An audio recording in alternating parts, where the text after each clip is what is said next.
Hello, my name is Daniel from Mesita, and today we have.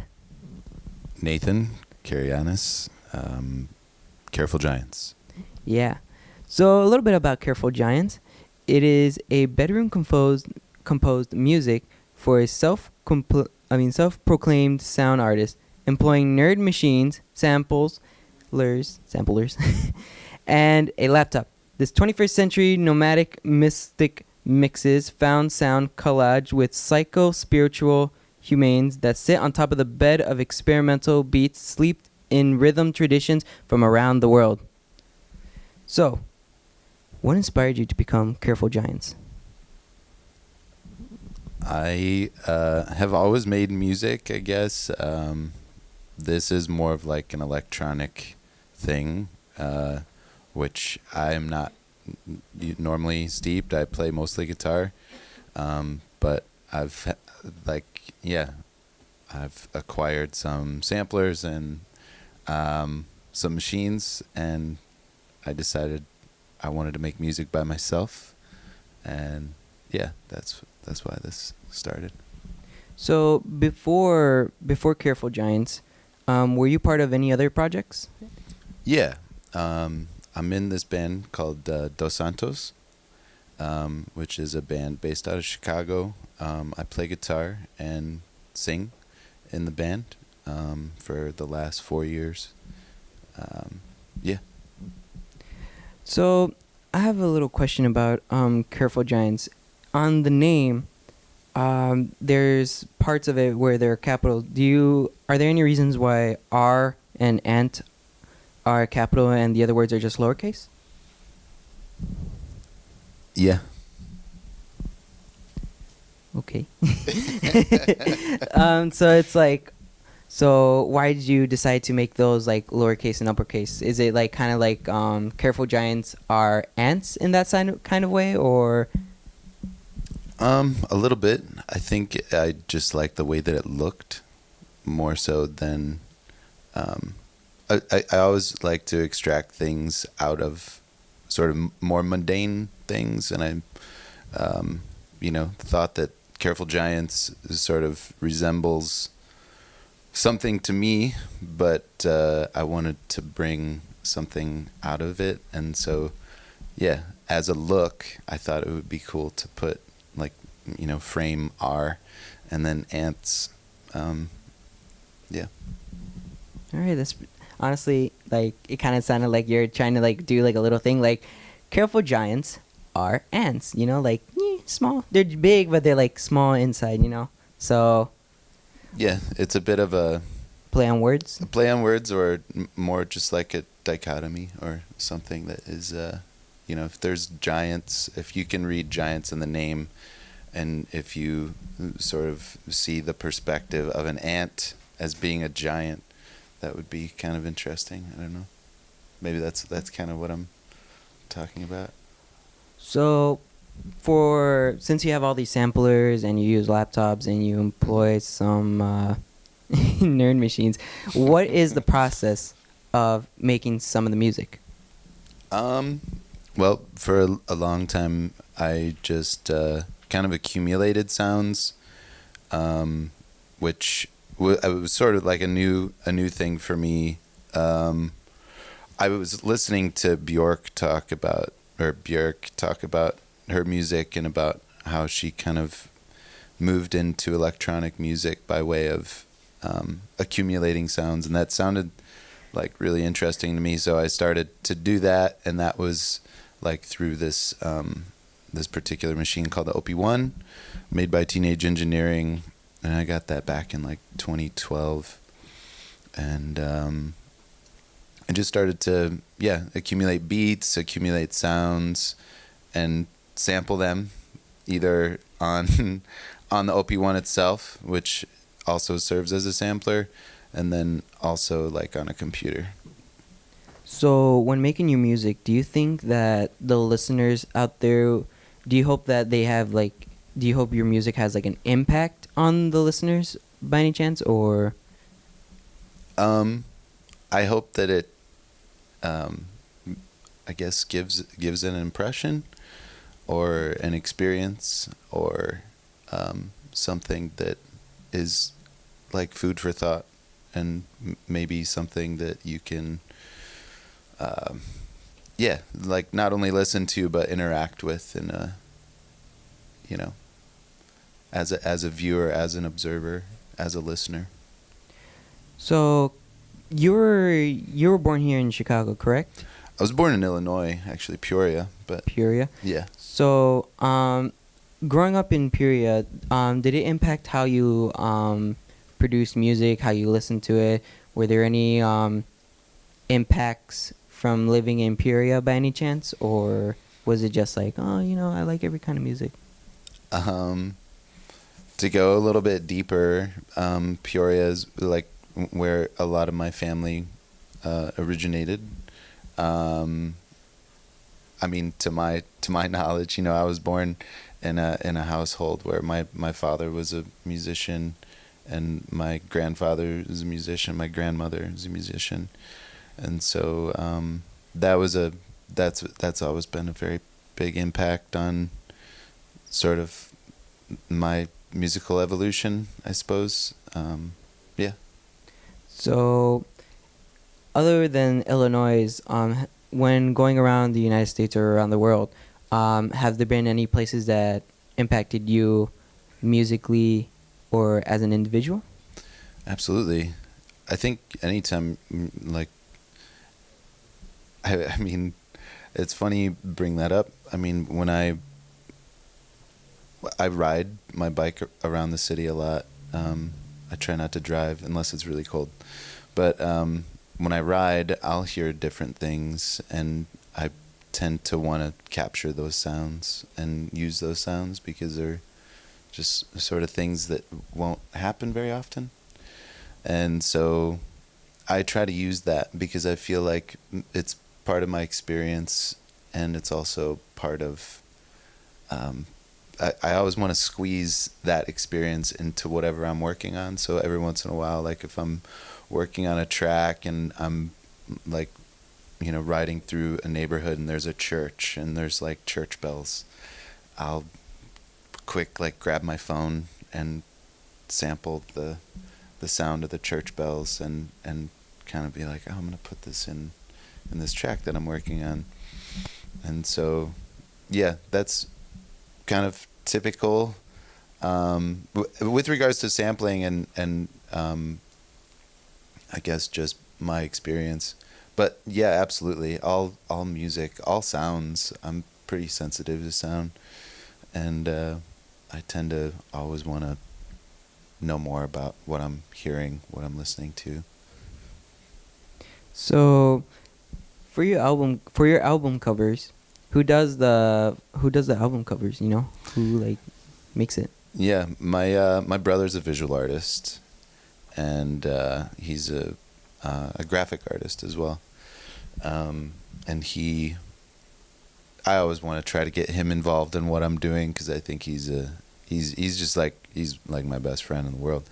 But then also I think he makes pretty good work, and I asked him to sort of do some more interpretive kind of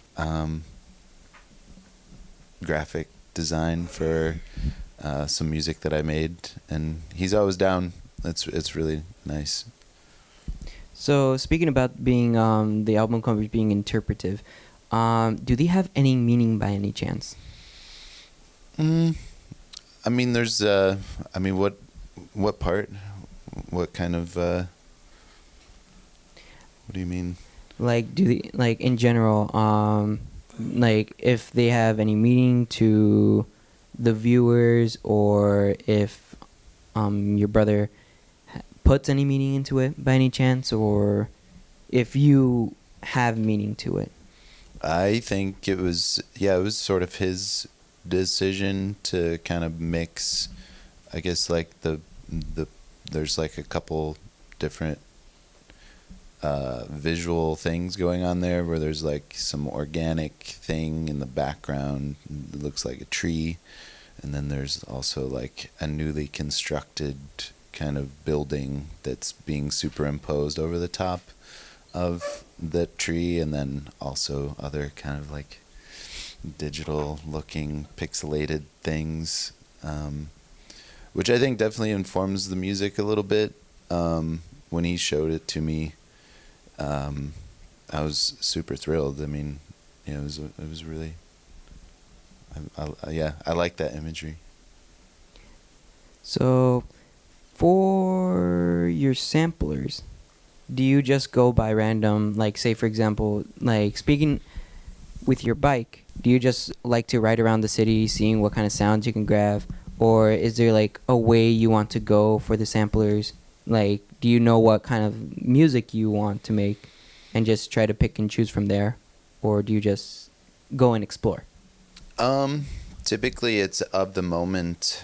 Usually I'm usually not like consciously like, oh, this would go perfect with this. It ends up being a bit of a some type of energetic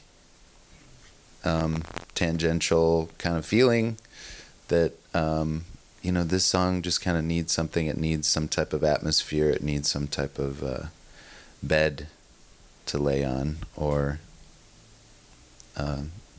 something in the air. I think electronic music, from my experience, everything's really tight. Everything, like, a lot of air is missing, and so I like the sound of air, and it makes it more natural.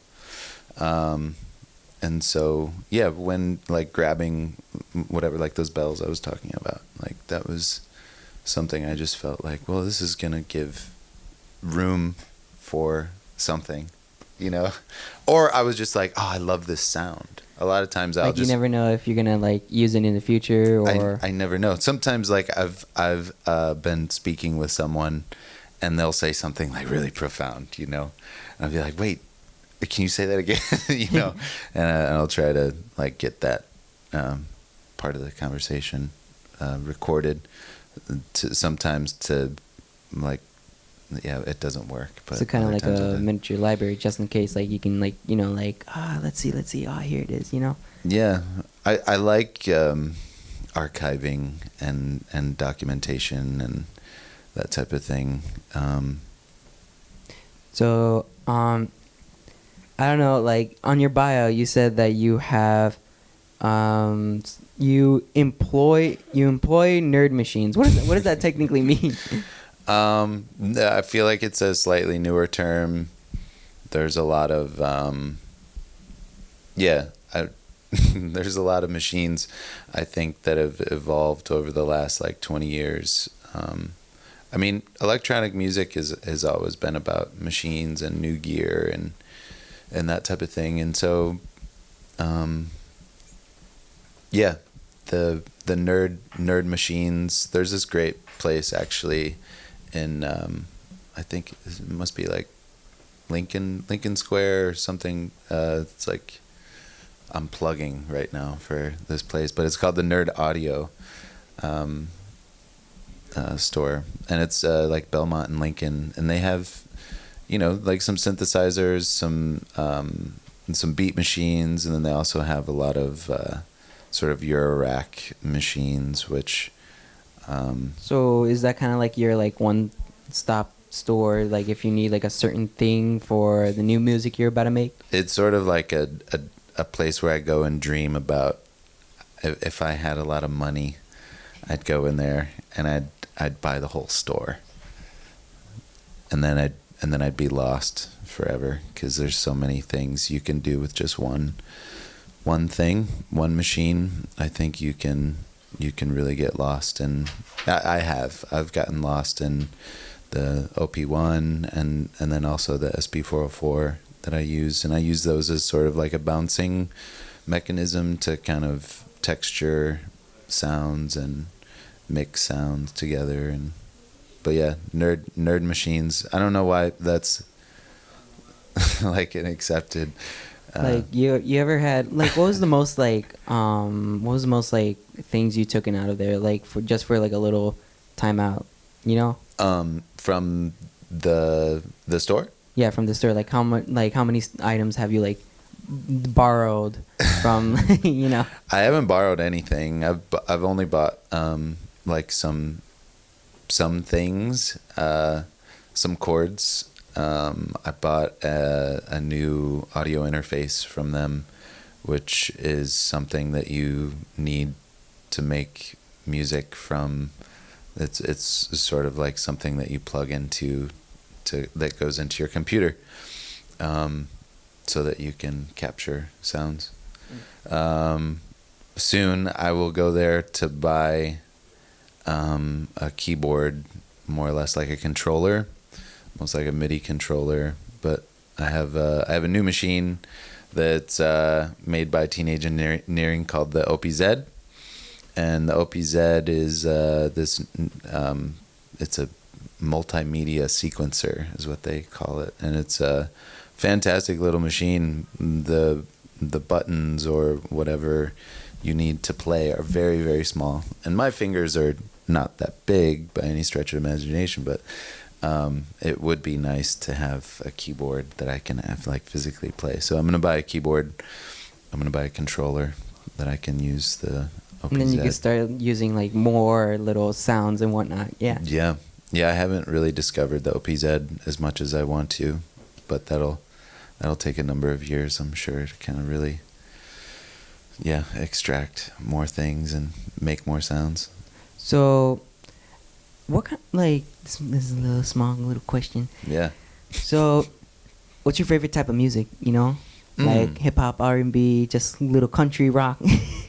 I don't know how to answer that question. My favorite music is always kind of changing. No, it's okay. I always have like everyone has to have a little bit of everything. Sure. Plus, I guess like the aspect of genre is always kind of a hard thing for me to acknowledge. I don't really enjoy that as much as I do like just enjoying something that has no genre or is presented as, hey, this is a new artist that I just discovered, or someone, has recommendations. I take recommendations all the time. I feel like I don't seek out as many musics or artists that often, and then someone will be like, man, I think you'd really like this. There is an artist that has really kind of shaped some of the music that I make, and maybe some of the music that I really try to seek out a little bit more, is this band called Broadcast. And this was a band that maybe had its time like in the early 2000s. They were on Warp Records, and it was a female vocalist. Would you say that's your favorite band? Yeah, I mean, one of there. I really like a lot of bands, but yeah, that band in particular, I tend to always like everything that they make.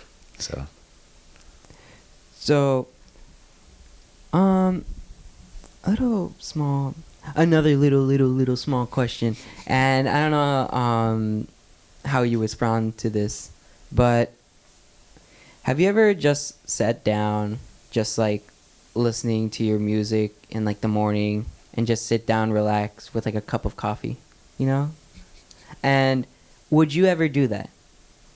To my music? To your music. Would The you just sit music that I down, make? relax, just a cup of coffee in one hand, just relaxing it, living the life,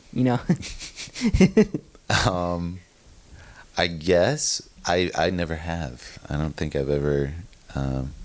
I relax more to like some ambient music, or in the mornings I typically like to start kind of slow, and I feel like my music isn't very slow, although I've made some music that is of the ambient nature. I don't typically listen to a lot of that, but other people's music I do. I love like some like classical music in the morning, like some Debussy or some Chopin, some piano. I like listening to piano, and it tends to like wire my brain a little bit differently in the morning than like I understand what you mean. Like sometimes sometimes you gotta wake up with like a little jam of yours, and it's like that's how you can start your day. But other than that, it's like depending on how your day goes, you need like a little something to lift your spirits up. But other than that, do you think you would do it at night as well, or only in the morning? I probably, yeah, I would be more susceptible to listening to you're talking about the music that I make, right? Yeah, the music that you make. Yeah, I'd be a lot more susceptible to listen to the music that I make at night more so than in the morning. Yeah. With or without coffee? I reserve coffee for the morning. So more tea.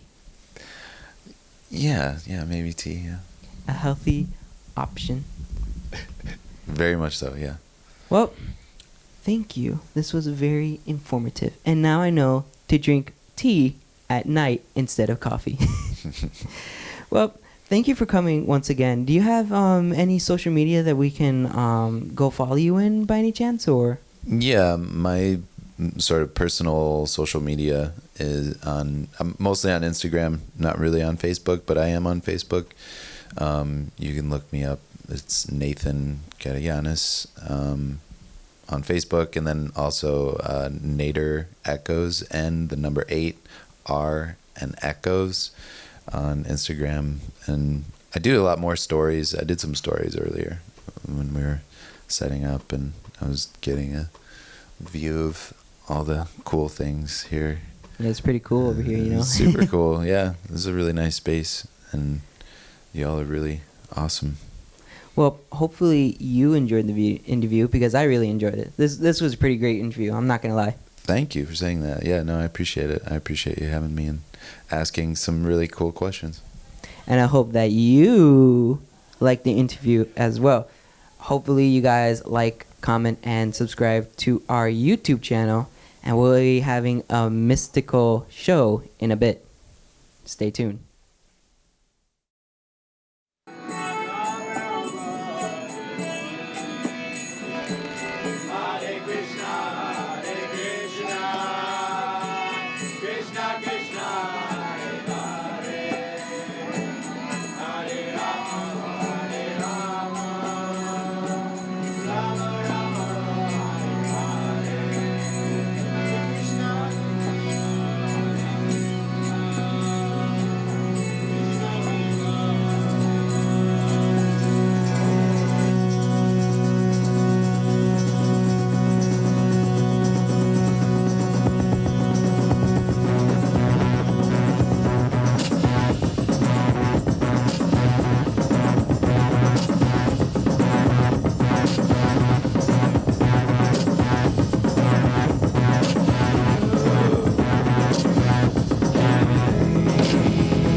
You can never be free of bitterness as long as you continue to think unforgiving thoughts.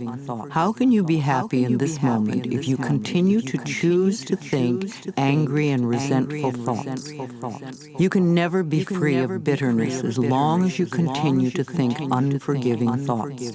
How can you be happy in this moment if you continue to choose to think angry and resentful thoughts?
That's one part in the clouds, shaped like giant gray geese.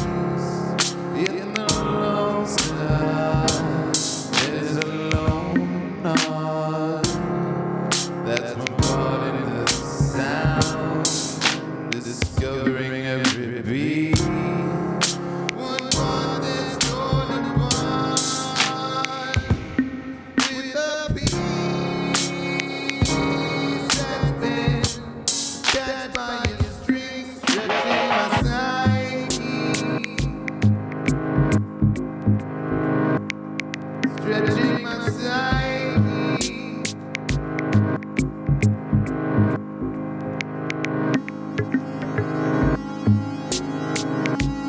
Sliding